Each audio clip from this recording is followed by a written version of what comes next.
അതിപ്പോൾ വോട്ടുകാർക്ക് ഇതൊന്നും ഇപ്പോൾ പറയാൻ പറ്റില്ല.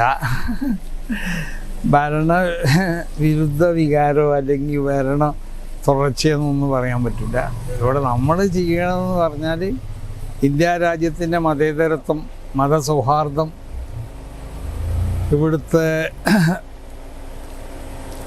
എല്ലാ ജനങ്ങളുടെയും സുഭിക്ഷമായ ആവശ്യമാവുന്ന പ്രവർത്തനങ്ങൾക്ക് നേതൃത്വം നൽകുക, എല്ലാ നിൽക്കും പിന്നോക്കം നിൽക്കുന്നവരെ മുന്നോട്ട് കൊണ്ടുവരിക, പിന്നെ സാമ്പത്തികമായും വിദ്യാഭ്യാസപരമായും ഒക്കെ ഈ ഇവിടുത്തെ ജനങ്ങൾക്ക് എല്ലാ നിലക്കുള്ള ഗുണങ്ങൾ ചെയ്യണവർ, അതുപോലെ ഈ രാജ്യത്തിൻ്റെ മതസൗഹാർദ്ദവും മതസ്നേഹവും ഒക്കെ സംരക്ഷിക്കുക, ഇന്ത്യ രാജ്യത്തിൻ്റെ പാരമ്പര്യം സംരക്ഷിക്കപ്പെടുക.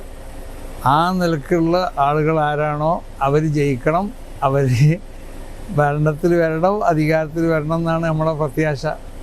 അങ്ങനത്തെവർക്കായിരിക്കാം നിലക്കുള്ള ഉദ്ദേശിക്കുന്ന ആളുകൾ വോട്ട് ചെയ്യണത്. അത്രേ പറയാൻ പറ്റുള്ളൂ. ഇപ്രാവശ്യം ഇത് പോളിംഗ് ശതമാനം കൂടും എന്നാണോ, എന്താണ്? അല്ല, അതൊന്നും ഞാൻ ഇപ്പം അതിനെ പറ്റി ഒന്നും പറയാൻ പോകുന്നില്ല. പോളിംഗ് ശതമാനം കൂടുമോ ഇല്ലേ, അതൊക്കെ രാഷ്ട്രീയക്കാരാണ് പറയേണ്ടത്. എനിക്കതിനെ പറ്റിയൊന്നും അറിയില്ല.